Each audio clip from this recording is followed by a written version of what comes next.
we'll get into the solicits for February 2023. Obviously, we've seen some of this stuff in some form or other.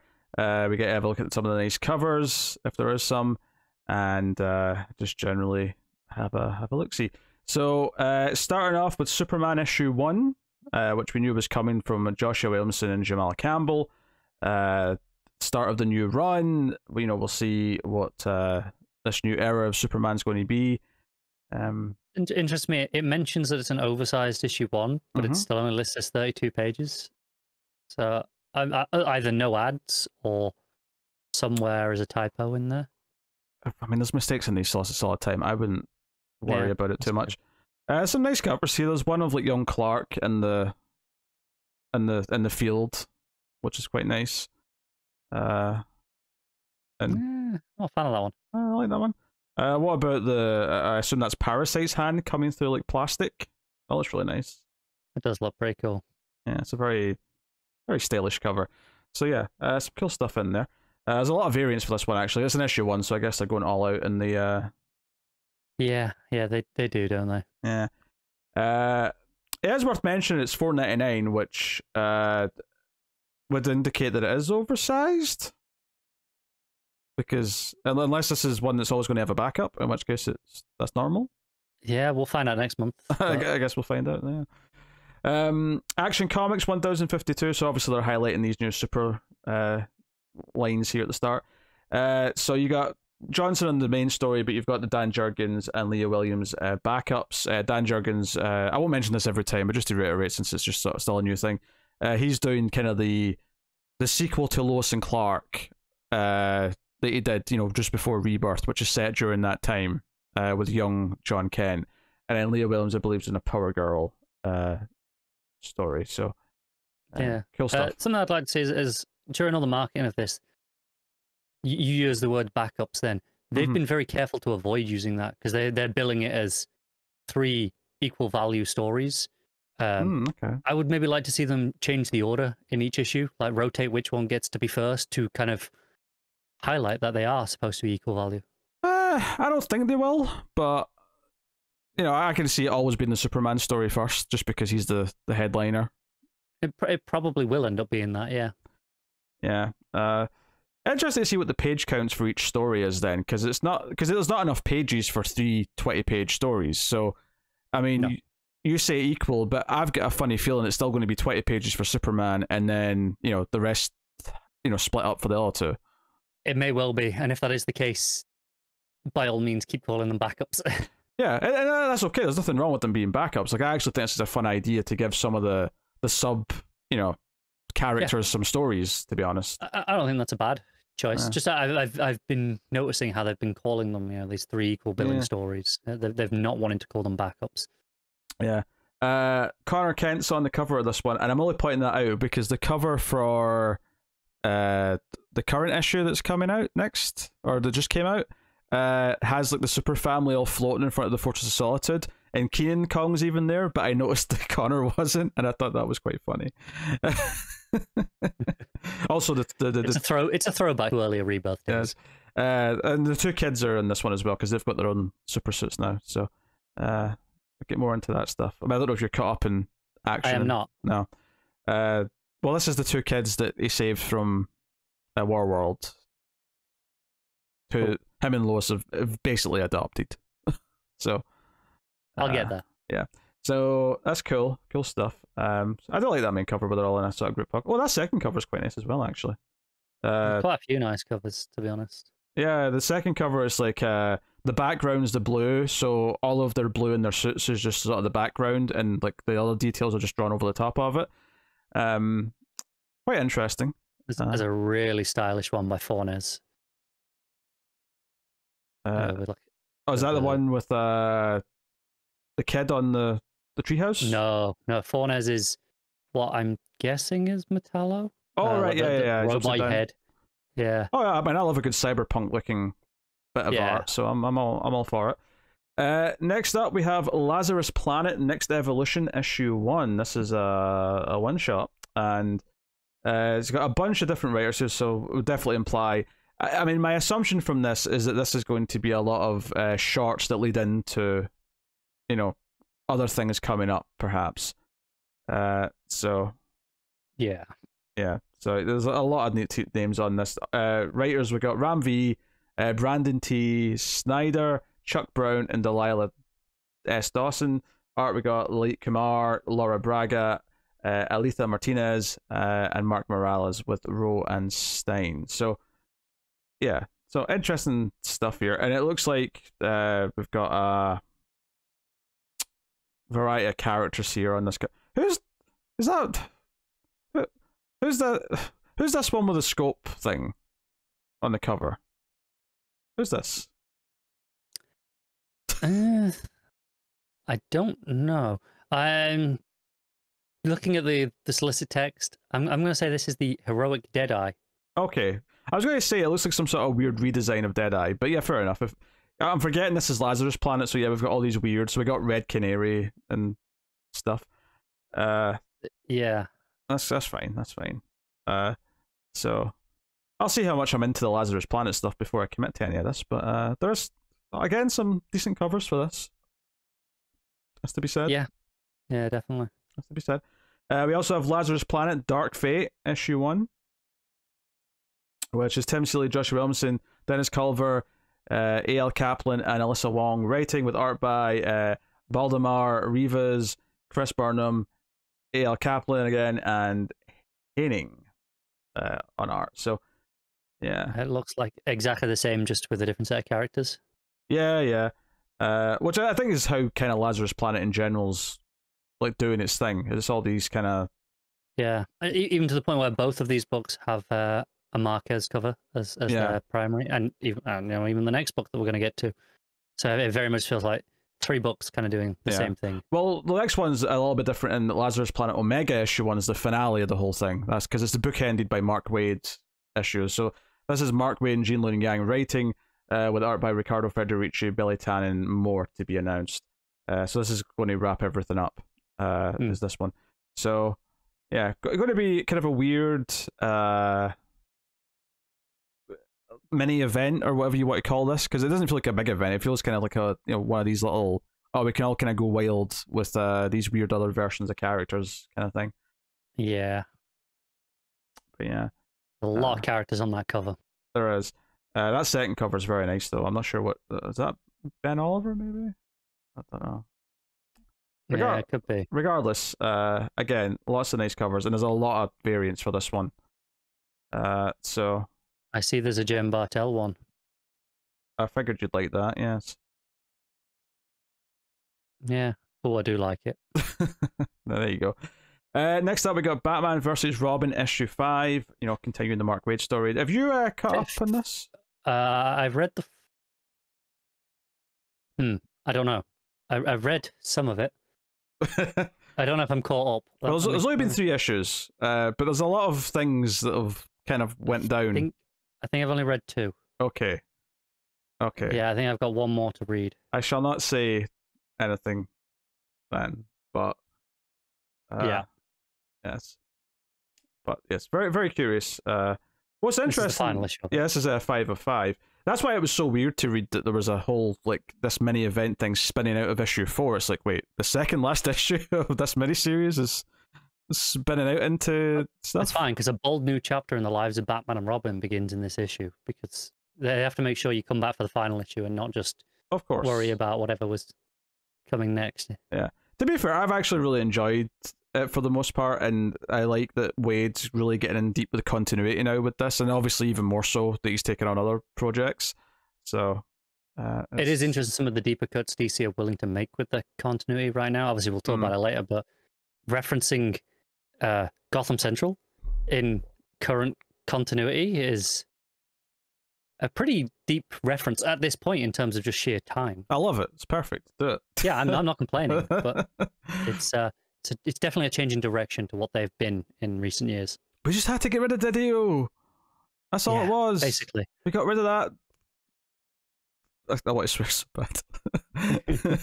I'll just say F-wit. Just imagine I'm saying the full thing.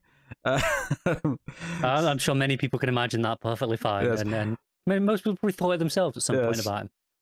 Next up, Batman 132. I'll be interested to see what the next arc of Batman is with Chip at the helm. Once we're post this. Tim Drake backups though, so I can finally read Tim Drake and not have to see what's on. Who's on? Oh, is it still Zdarsky in the backup? I think it must be because he's the only writer listed. Oh, there you go. Interesting. That's cool. That's cool. Obviously, Catwoman's in this issue because the first two covers are very Catwoman heavy. So quite nice covers, to be fair, both of them. Oh, sure.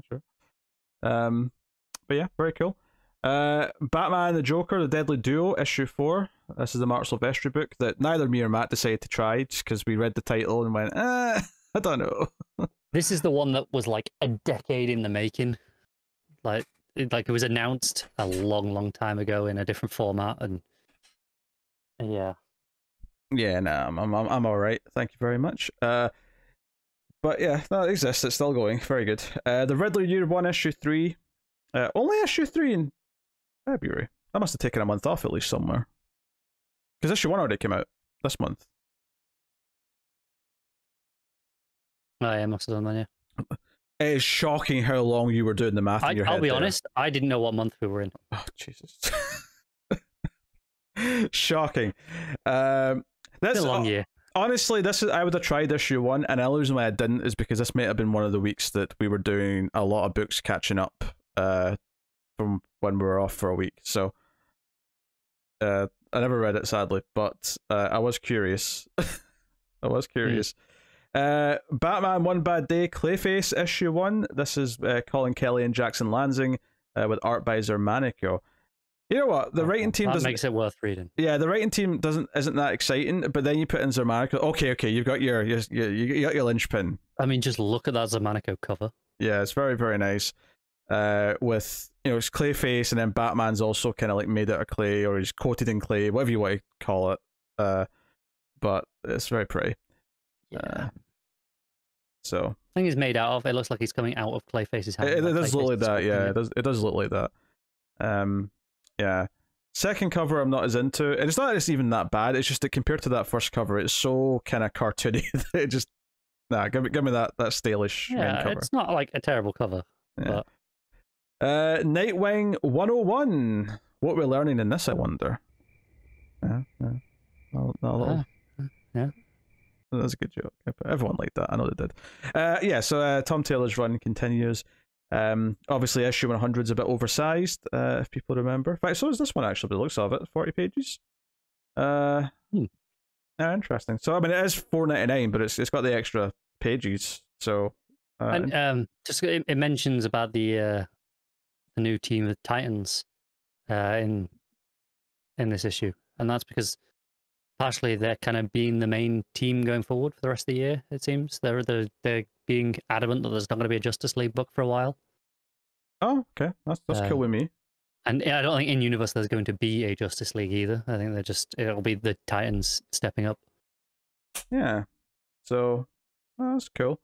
And interesting. This is going to a bigger, at least for a month. Maybe it won't stay with the extra pages and the $5 price tag, but maybe there's a great Titans variant as you go through them. Even that, I assume that's a Jamal Campbell cover with Nightwing with the sticks. That looks quite good with the lines behind him. That's not Campbell. Is that not Campbell?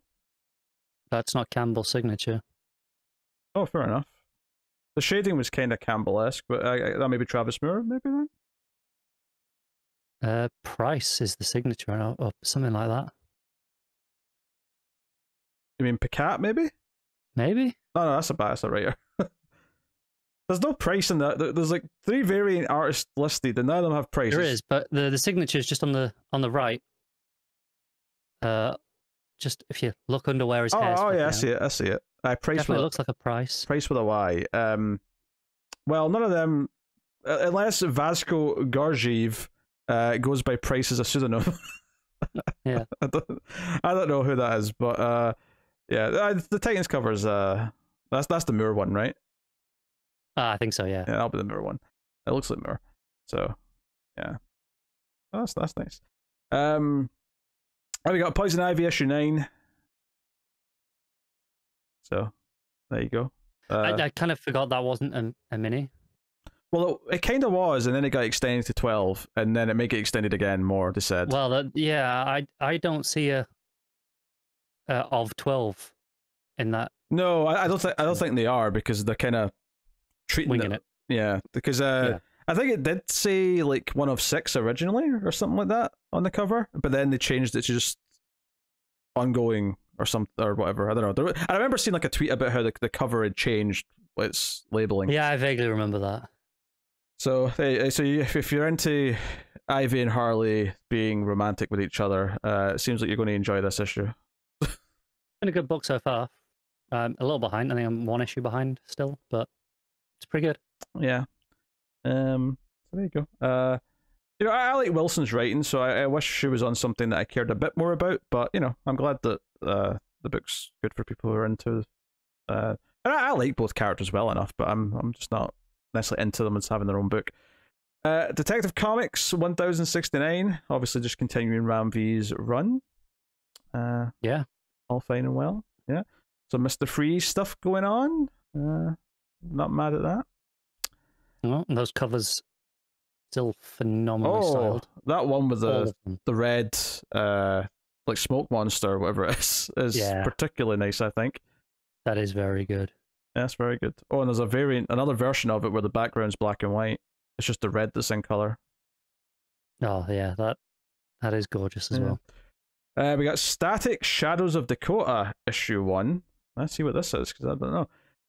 This is written by Nicholas Draper Ivey and Vita Alea, with art by Nicholas Draper Ivey. The cover's fairly nice, actually. It sort of plays with lights and darks quite well. You've got Static kind of like on his electric disc in the middle. It's got a nice little look to it. Static is back, though Virgil and his friends might have been able to stop the government's off-the-books prison operations in Dakota. A powerful new threat lurks in the shadows. The mysterious Ebon is cutting a bloody swath through the underworld on a single-minded quest to find his brother. Against this backdrop of exploding violence, innocent people are finding themselves in the crossfire.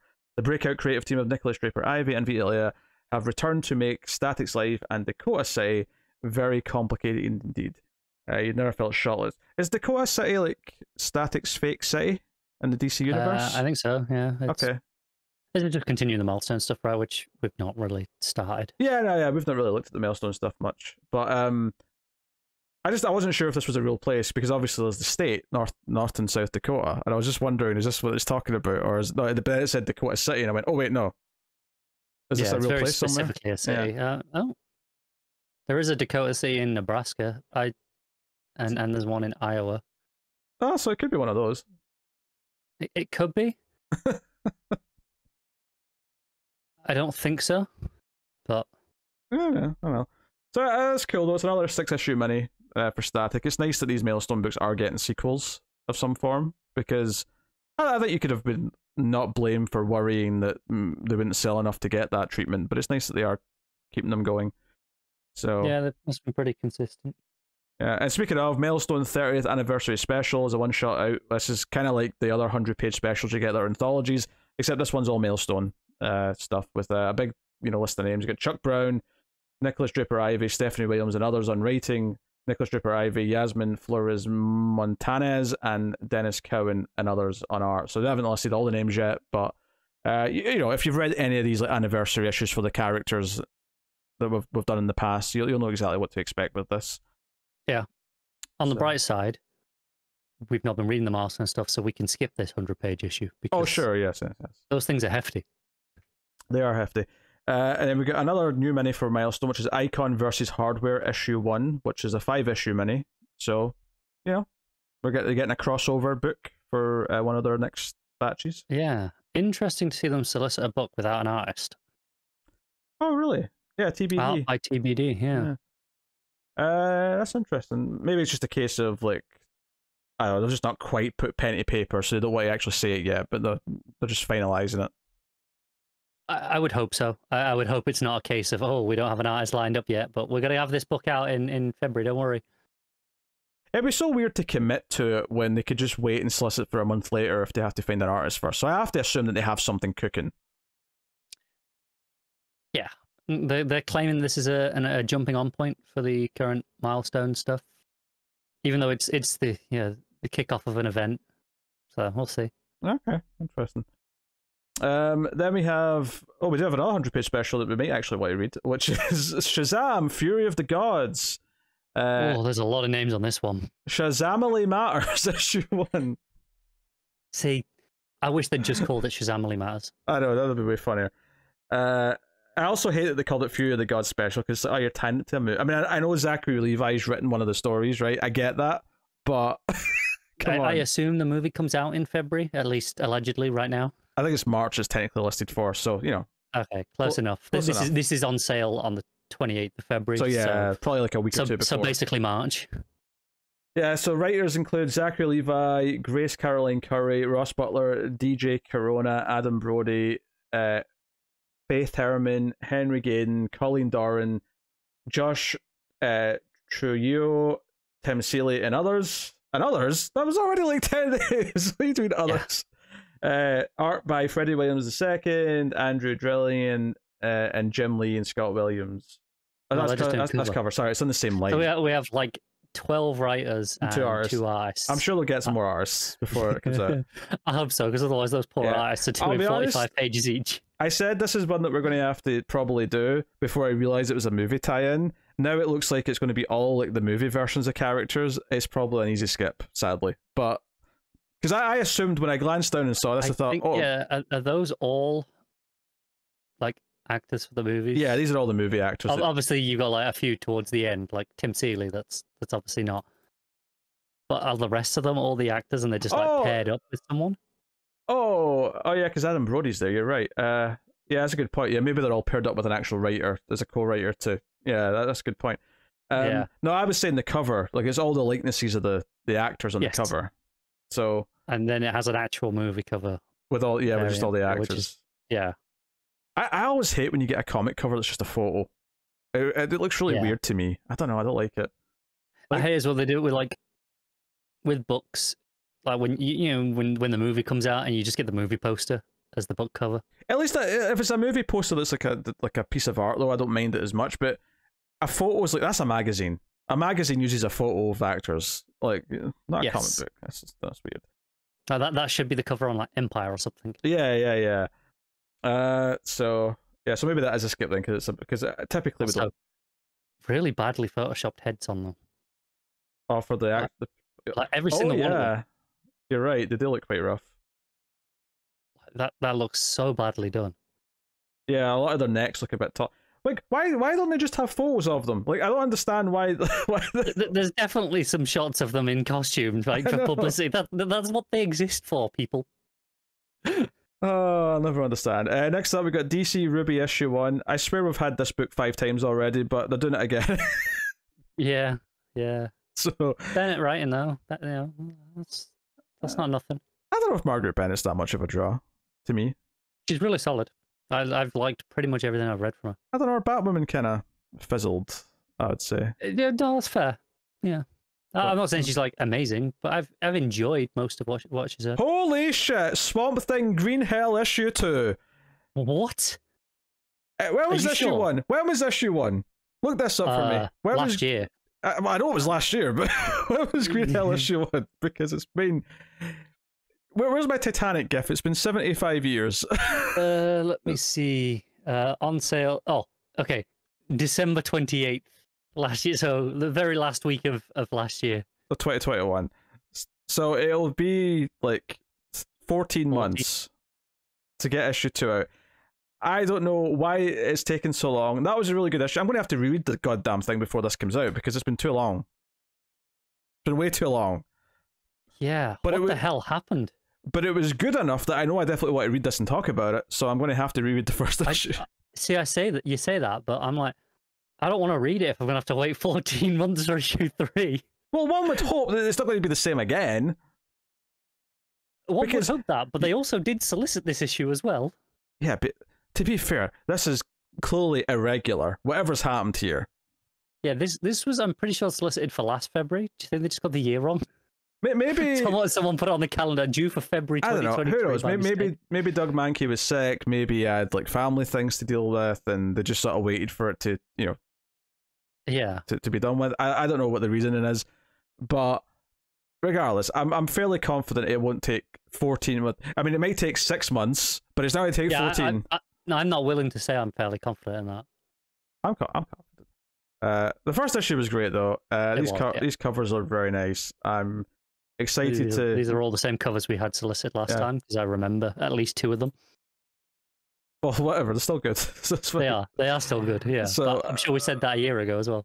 So I had highlighting a few trades before the rest of the singles, so I'll just point these out. Batman Volume 1 Failsafe, obviously it's Zdarsky's first arc. First 6 issues, as you'd expect. Batman Spawn, the deluxe edition. Yeah, there you go. Was that what you expect? Sandman Universe Nightmare Country Volume 1.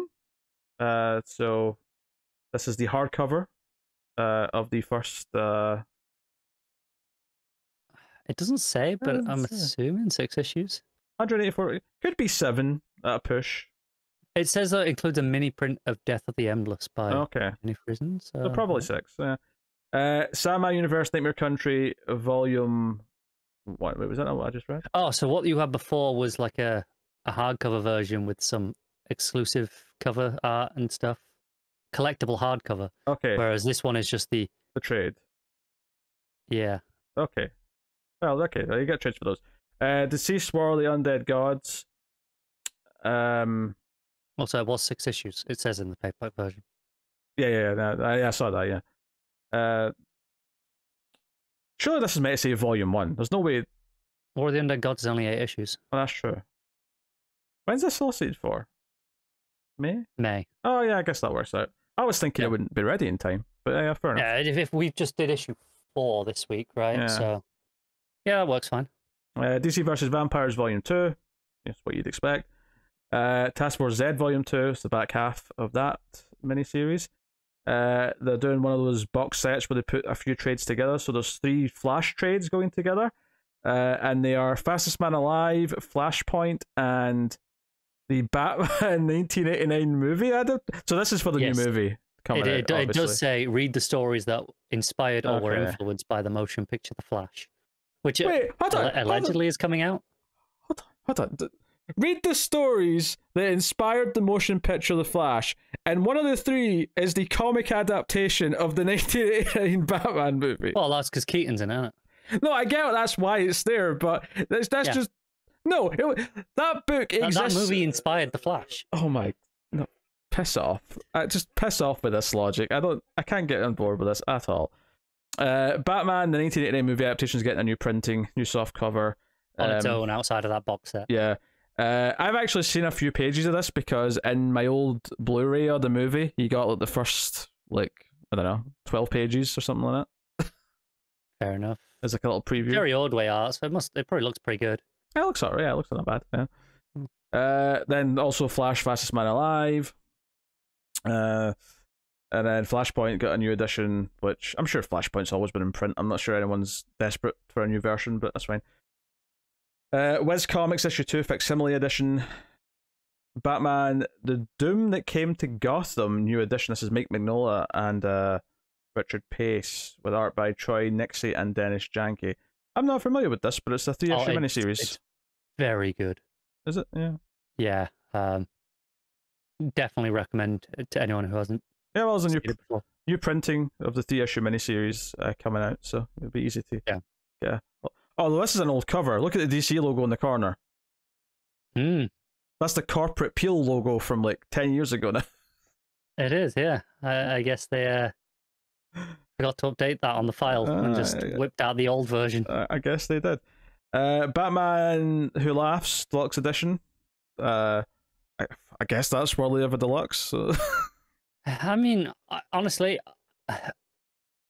while I don't obviously think it's that good, I'm always in support of this because I think every mini that DC puts out should get a deluxe edition because deluxe editions are nice and they look better.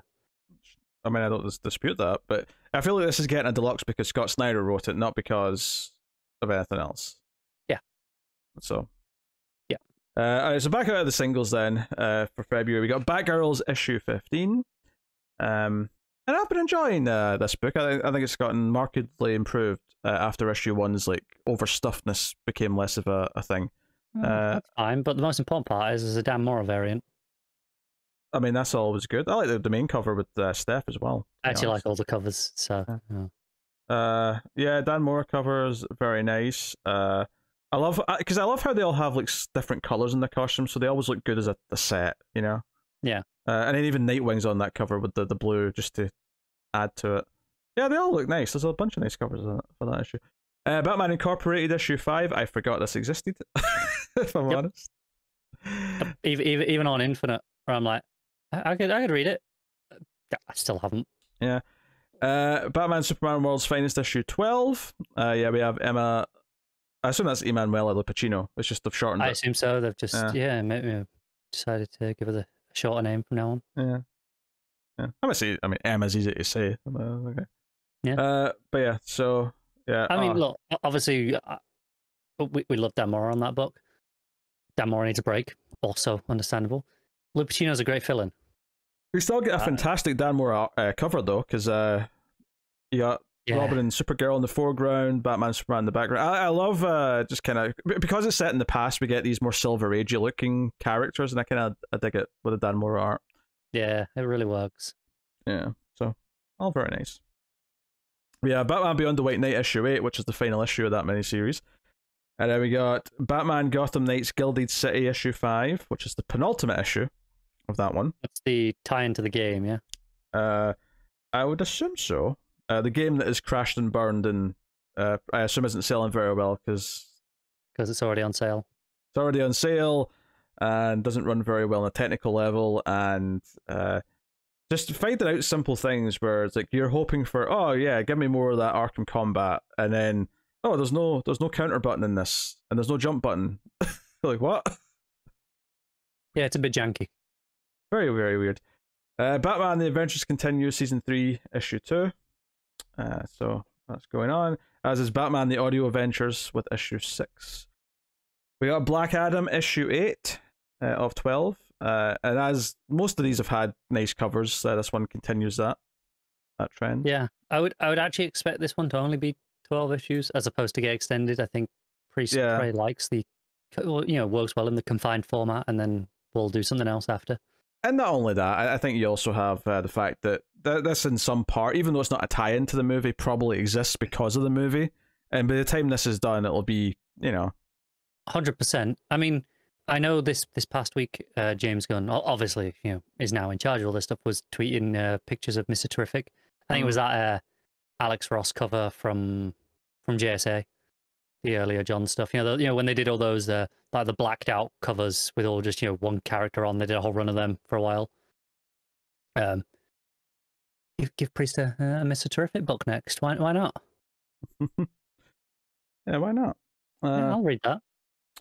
So you got Black Adam there, and then we got Blue Beetle Graduation Day issue 4, which is the 6-issue miniseries, which is starting very soon. So yeah, this month I think, right? Yeah, well, it's advertised in all the back of the issues right now, so it's definitely on the horizon.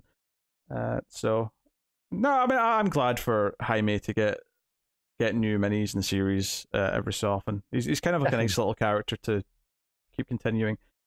Catwoman issue 52. As much as none of us are really that interested in reading the current run, ever since obviously Ram V finished up, I do think it's impressive enough that it's gotten to 52 issues. That's a good length for any comic ongoing right now to get to be honest. So. Yeah, especially as we kind of said earlier, the Catwoman book has not sold well. Even even when we were loving it under Ram V, it didn't sell that hot. It never cracked in. Yeah. Top 10s of anything. I think it was doing slightly better than it is now, but yeah, maybe slightly, but I don't think it was a huge difference to the point where I don't think they're looking at this going, oh my god, the sales are so much lower, we need to change course. Yeah. Danger Street issue 3, Tom King's book, which I'm very much looking forward to. This is his next 12 issue kind of. That cover though. Oh, it's gorgeous. Yeah. It's his next prestigious 12 issue book. Yeah, can't wait for that.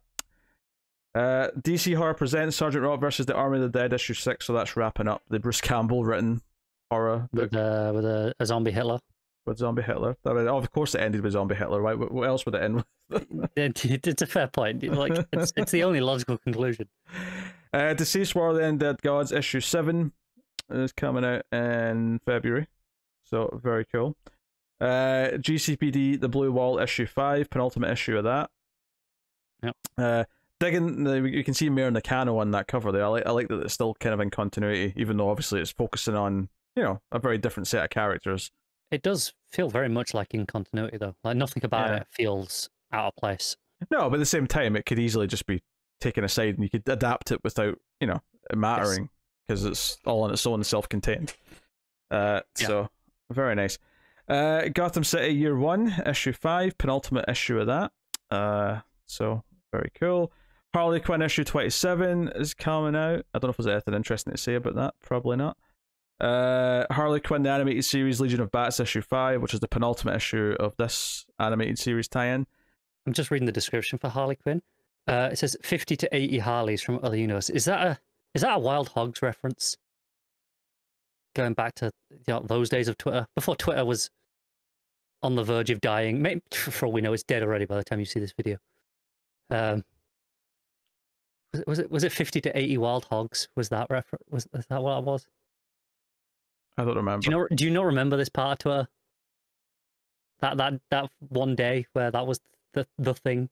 I vaguely remember something about hogs, but I mean, I don't know. I really don't. I Am Batman issue 18 is next. So that's still going. Justice Society of America issue 4 by Jeff Johns and Mikel Janin is next. So that's issue 4 of 12. Well, it was always 12 issues. This was... yeah, God, can you imagine them trying to give Johns an ongoing? Yeah, exactly. I don't know. With his TV show cancelled, maybe he's got the time to write an ongoing now. He'll find something else to keep busy with. But he's got this and the Stargirl book simultaneously, so he's done a couple. He does, and he's also got a book or two at Image, right? He's definitely got one with Gary Frank. This is the most he's ever written comics-wise simultaneously in a long time, right now. So probably since before New 52, yeah. Monkey Prince issue 11 is out in February. And then we got Punchline, the Gotham game, issue 5. Did you guys bother trying that? We did not, no. Shocking. Yeah, did not appeal. Scooby-Doo, Where Are You, issue 120. Stargirl, The Lost Children, issue 4 in February. Which looks like it's getting a little bit, well, I won't say meta per se, but you've got Stargirl reading a Flash comic on the cover. And then you got Superman Space Age, issue 3. This is the Mark Russell book, where it's 3 80-page issues. So, you know. Is that every other month? Yeah, it's not monthly. Because issue 1's already out, so yeah, it's definitely taking time off between. Did you guys read it with it being 80 pages? I think it was a busy week, so I don't think Matt might have went back and read it afterwards. Fair enough. I'll check in with him. But I'd have to double check. Batman and Scooby-Doo Mysteries issue 5. Then we get the Flash 792, which is the next part of the 1 Minute War story arc, which they've been teasing. And we get the Flash 793, which is also part of 1 Minute War. Flash double shipping? As for this arc, at least. They switched to double shipping for this arc. The entire arc takes place in 1 minute. That makes sense. Is the big gimmick. So I guess they thought a quicker turnaround was a good idea. The Human Target issue 12, the final issue of the current, quite frankly, phenomenal book by King. I won't speak to the quality of the series, but my God, that cover. Oh, the cover is beautiful. The covers have been knocking it out. Oh yeah, they have always been stunning. Pretty consistently. And they're all good there, but yeah, that first one is definitely my favourite of the three. Absolutely phenomenal stuff. And then we got The Joker, The Man Who Stopped Laughing, issue 5, the Matthew Rosenberg book. Not phenomenal stuff. Not so much, no. And then we got Sandman Universe, Dead Boy Detectives, issue 3. I saw just some stuff on this the other day, just like, like, not even marketing, but just, the creatives involved kind of tweeting a few things. I'm very interested in this now. It sounds really good. We got Tim Drake Robin, issue 6. And then we got Titans United Blood Pact, issue 6, which is the final issue of that. Wildcats, issue 4. which obviously just started last week. And then we got Wonder Woman 796, which is still the current team, so I can ignore it still for a little bit. Yeah. And then we're out of the trades then at that point. That's all the single issues done. We got Batman Volume 5, Fear State. Obviously, this is just the soft cover version of the last Tynan arc. Deathstroke Inc. Volume 2, Year 1. We have Harley Quinn Volume 3, Verdict. I Am Batman Volume 2. Infinite Frontiers paperback is coming out. GSA by Jeff Johns, Book 5, which is collecting issues 46 to 58, and then a couple issues of Hawkman. I do like DC are doing these collections.